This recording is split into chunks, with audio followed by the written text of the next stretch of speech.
All right, Sciullo, new year, new season. Just what are you looking forward to overall this year? Well, this is like a whole new patch of dogs. We got some pups. We're gonna have a whole lot of sophomores playing out there that haven't had a whole lot of varsity experience. But like, man, these guys are hungry. They're athletic. They work hard. They're thick. I'm really excited about the group of kids we have to go with our guys we have back.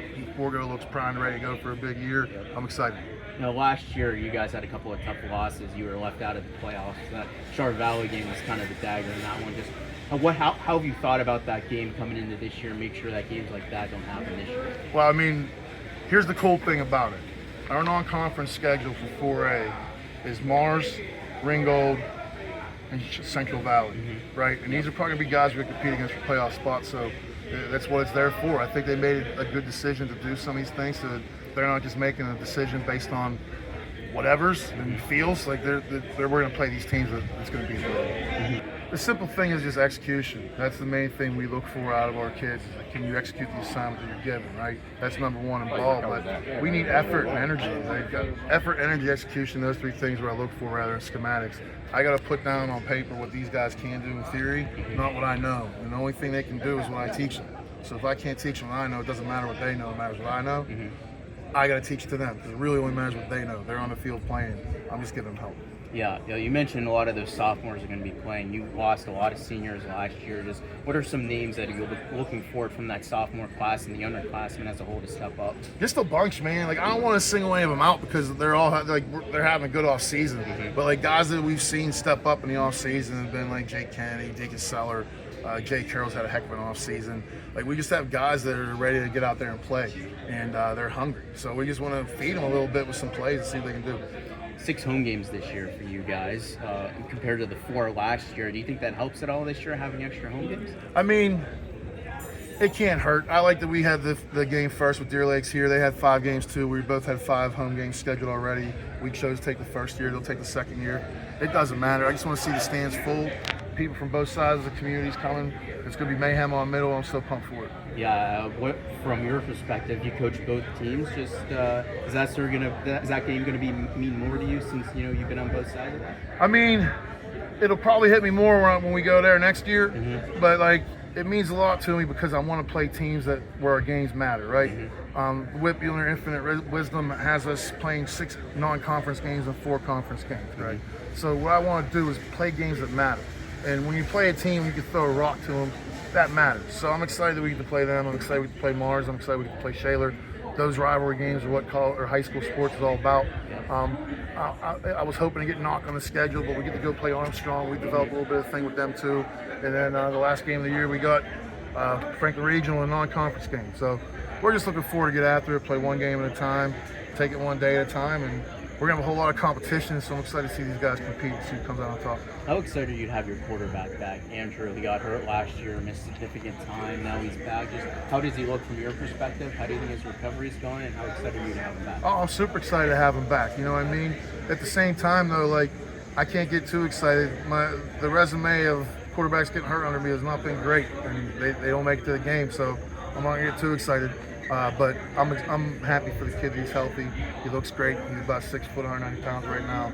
He looks like he wants to play college football, and that's what kids play. How excited are you for this season? I'm really excited.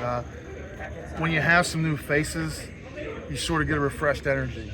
A lot of those kids played a lot for us over 3 years, so you saw their face every day. It became normal. You know what I mean?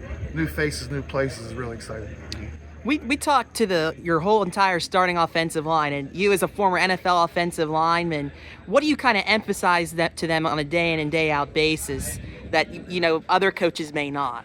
Well, I don't even think it's other coaches may not, but when you're in the offensive line, you become a creature of habit, and sometimes that habit is hard work. A lot of times in the line, it's hard work, and that's all we're trying to really get to them right now.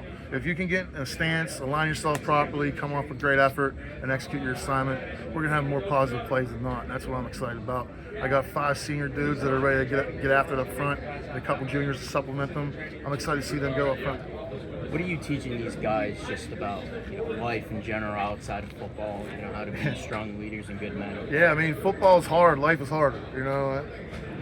Right now, these kids are getting pulled a bunch of different directions. Do this, don't do that, this, that, the other. It's all these people telling them to not follow authority while they're trying to point fingers and yelling about authority. I just want them to respect people and genuinely mean it. A lot of people have lost that in this world, Greg. But if you can show respect to people and actually mean it, you're going to be okay in life. I want these guys to get out. We have these cards we sell. I want them to go out face to face and talk to people. Like right now, they were all in the locker room, all on a phone, just texting around, typing around, you know what I mean? I want them to look at each other in the eye and talk to them and ask them how they're doing. That's something we miss right now as a whole group, as a society. Just, hey, what's going on in your life? Tell me about it, you know? And they don't get to do that. Usually it's through a phone, or they're looking at a person on a phone, but they're not talking to another human. It's real easy to talk to a phone, or talk to a wall, talk to a computer screen. But if you have to go out and ask someone for $20 for a card, you're going to have to show them some value of the card, you know what I mean? Yeah. So I wanted to learn life through this. Life lessons are a big thing for me.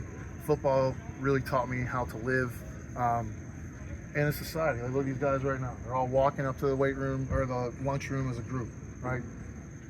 When you go in the real world, you have 100 people going 100 different directions. If they're all pointing the same direction, the business is going to be there. Mm-hmm. And there's 100 different things that they're trying to do in 100 different ways that are, I won't say selfish, but sometimes it's selfish things. You can't in football.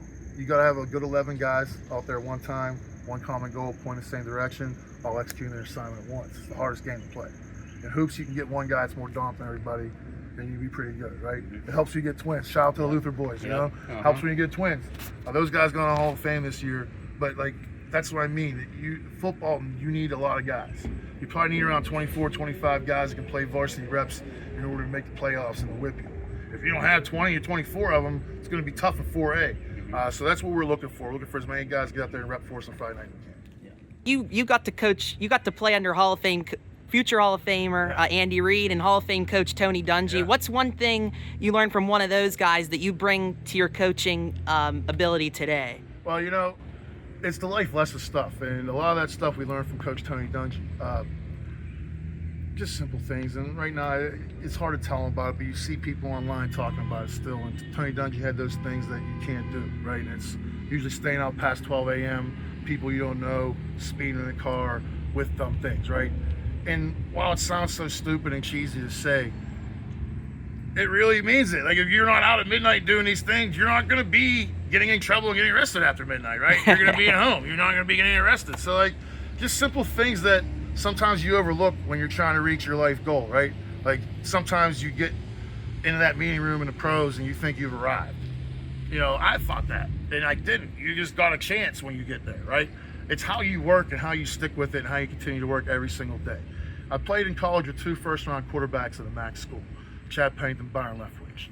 Chad Pennington said this at a banquet I was at, and it stuck with me forever. And I try to push it towards these kids because it's real. Life is a series of decisions and how you maintain it. And like, when I heard Chad Pennington say that at a banquet, I just sort of froze and I was like, it's life.